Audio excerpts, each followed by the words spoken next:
हुआ तो अपनी श्वास को रोक दिया,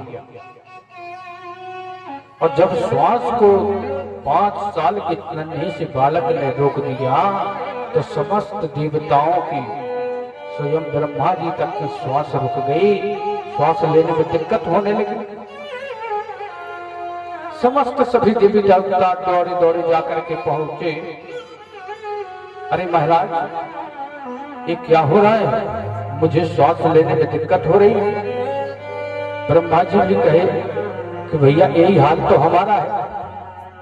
समस्त सभी ब्रह्मा जी सभी नारायण के पास पहुंचे, कहने लगे सुनो,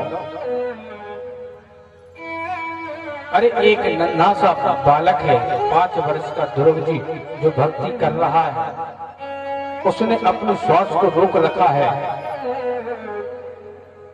मुझे दर्शन प्राप्त करने के लिए, इसलिए मैं जाता हूं, उसे दर्शन देता हूं, और दर्शन देकर के ऐसे भक्त के तो दर्शन मुझे भी करना है। समस्त सभी देवी देवता कहते भगवान जल्दी जाइए, क्योंकि बड़ी दिक्कत परेशानी हो रही है हमको। चतुर्भुज रूप में श्रीमन नारायण भगवान ध्रुव जी के सामने झांकी प्राकट हो गई, और ध्रुव जी ने जैसे भगवान को देखा तब ध्रुव जी कहते कि मैं मांगू, आखिर मांगू सो मैं क्या मांगू, इनसे मांगू मैं क्या। बोलना तो चाहता है लेकिन बोल नहीं पाता है। इसीलिए कहते हैं जब भगवान कुछ समय तक देखते रहे, अपने शंख का स्पर्श ध्रुव जी महाराज को किया तो कहते कि मोकम करोति वाचालम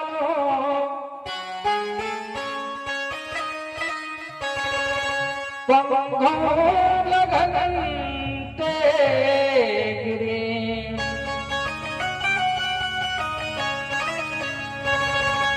यदि कृपा तम हम बंदे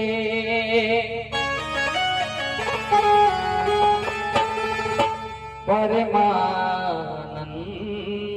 माधवम।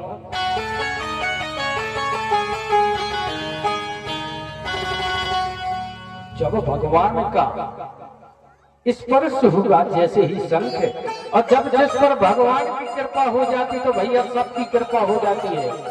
नहीं तो तुम कितना कृपा मांगते रहना कि हमें कृपा करो, हम पर कृपा करो, तो मांगने से कृपा नहीं मिलती है। भगवान की कृपा ऑटोमेटिक हो जाती जब अपन उनकी शरण में रहते हैं।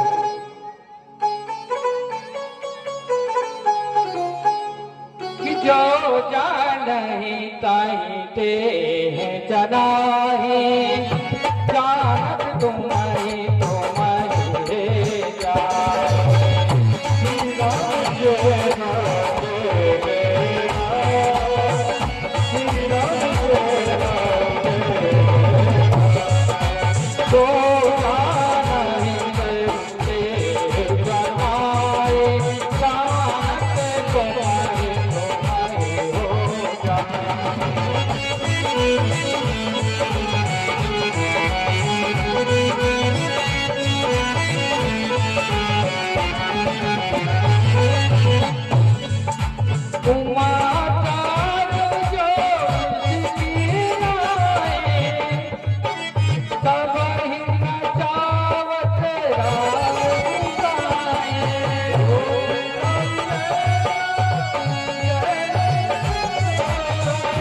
सबकी कृपा हो।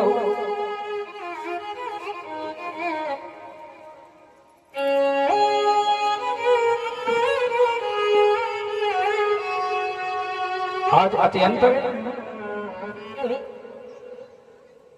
प्रसिद्ध और मन में सोच रहे हैं, सुंदर हाथी घोड़ा रथ सज करके ध्रुव जी को लेने के लिए आए। अब ध्रुव जी कहते हैं इन सबकी मुझे जरूरत नहीं है। आज ध्रुव जी गए, और जब भगवान की कृपा हो गई तो समस्त सभी लोग अपना अपना रख करके जा रहे हैं, फूलों की वृष्टि कर रहे हैं। अब जो ध्रुव जी का सौतेली माँ सुरुचि है, उसका भाई है जिसका नाम उत्तम है, वो है बड़ा उद्दंडी है। यक्षों के यहाँ गया, यक्षों को मारा, निरपराध यक्षों को मार दिया। तो एक दिन यक्षों ने सबने जुर्म मिल करके उत्तम को मार दिया।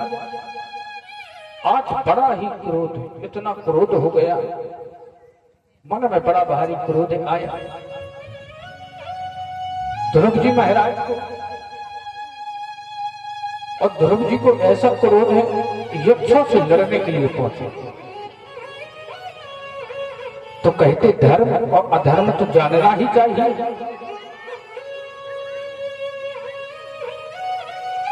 अरे संत का भाव तो नवनीत होता है,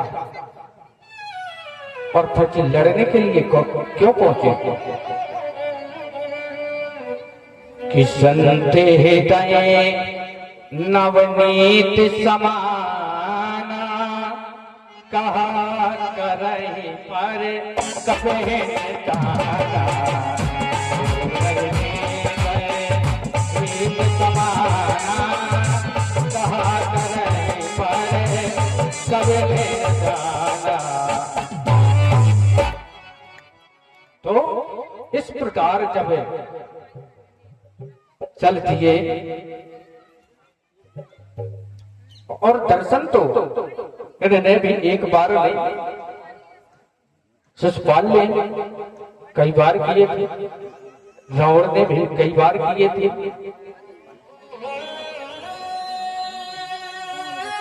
लेकिन उनके अंदर दर्शन मात्र से सब कुछ नहीं होता है, बिन सत्संग के उसका भाव नहीं हो सकता। ध्रुव जी महाराज को भगवान के दर्शन तो मिले, लेकिन सत्संग नहीं मिला।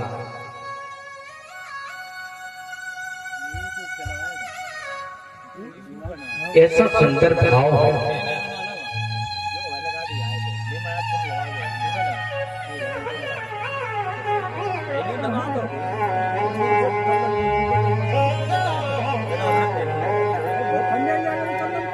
आचार्य गुरुवर श्री सुखदेव जी महाराज कहते हैं कि ध्रुव जी महाराज पे असीम अनुकंपा हो।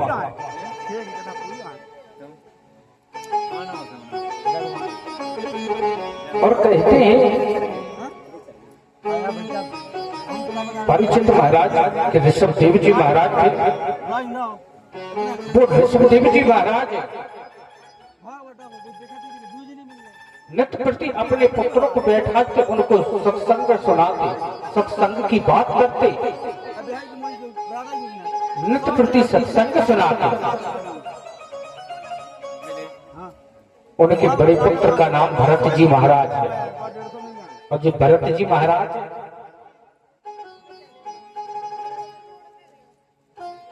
जो आज बड़े पुत्र से कहते भरत जी सुनो, तुम मेरे पास आओ। बोले कहिए पिताजी क्या बात है?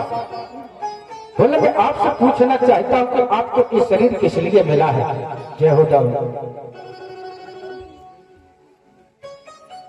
तब कहा सब पुत्रों ने प्रातः सुबह उठ करके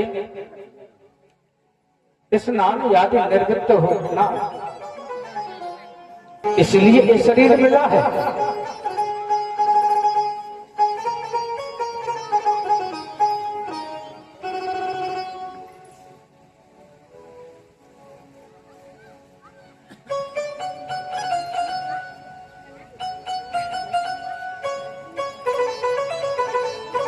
तो आज ऋषभदेव जी महाराज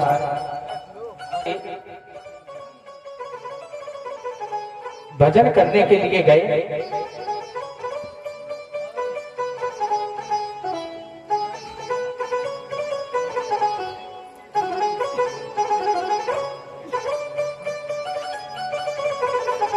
तो ऋषभदेव जी के बड़े पुत्र भरत जी जाकर के, जो नेपाल में कंडक नदी है, दामोदर कुंड के नाम से जाना जाता है, वहां पर जाकर के भगवान की तपस्या करने लगे। और भगवान की नित्य प्रति लेकर के जल में अंदर प्रविष्ट होकर के जो जाप किया जाए उस जाप मंत्र की सिद्धि होती है। ओम नमो भगवती वासुदेवाय का मंत्र का उच्चारण करते हुए जल के अंदर जैसे प्रविष्ट हुए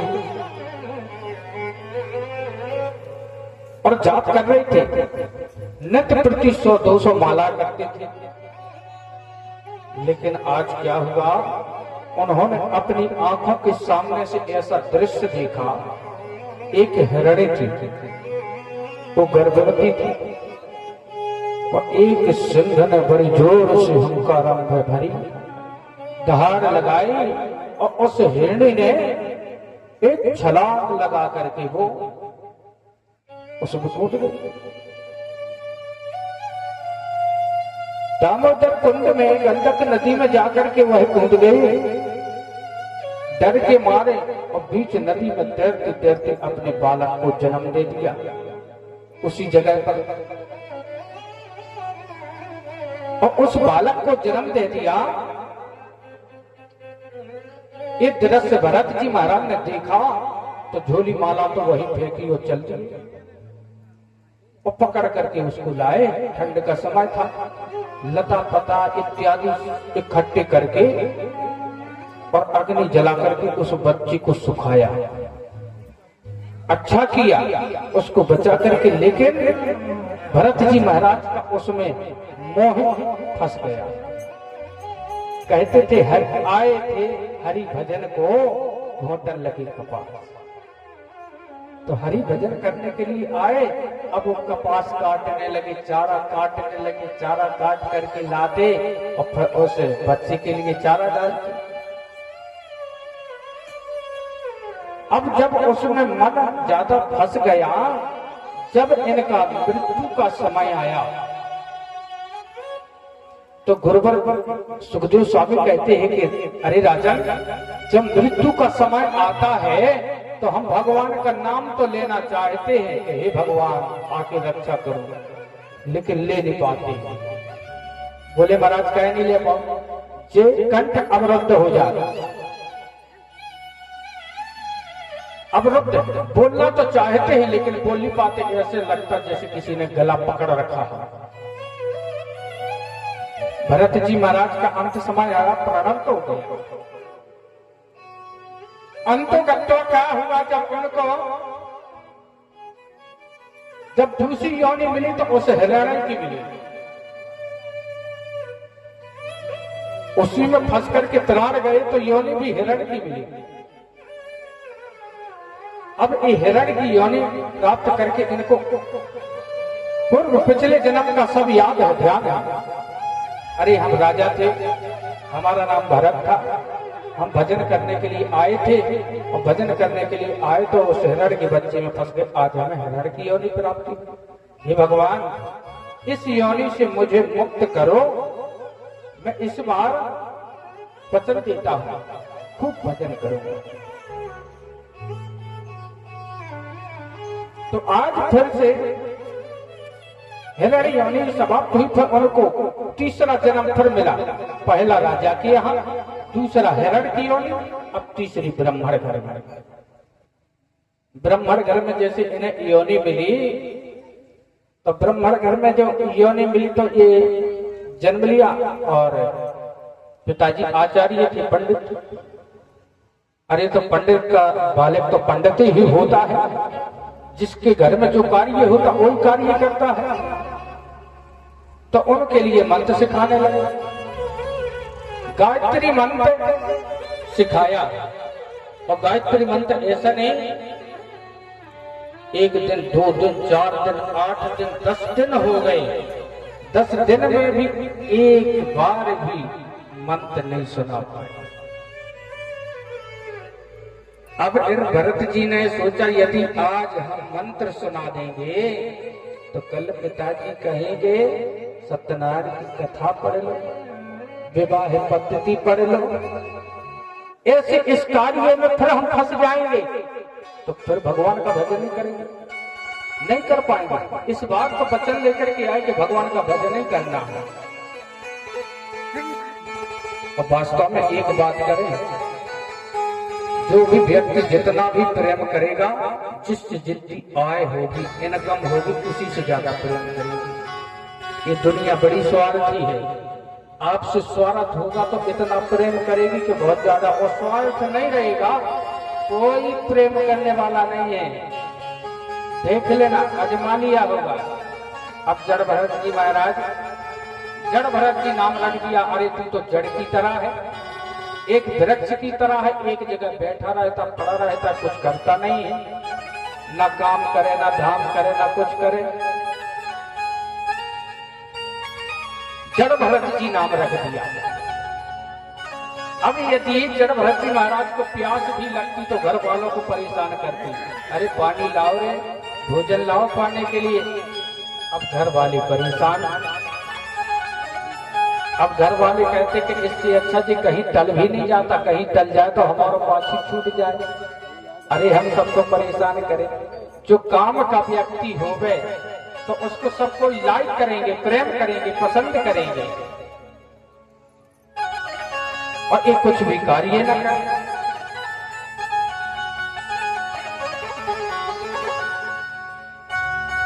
आज जड़ भरत जी महाराज के लिए कोई अच्छी सी बात नहीं करता, कोई वातावरण नहीं करता। ऐसे भैया एक बात याद आ गई। जैसे एक गांव में एक बालक रहता, वे भी कभी काम नहीं करते।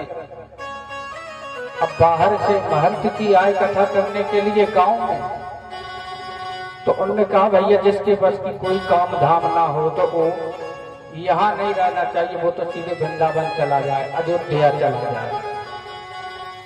अयोध्या के संत जी राम कथा करने के लिए आए, और जैसे ही कथा विराम हुई और ब्राह्मण होकर के महंत जी के पास जी बच्चा पहुंच गए।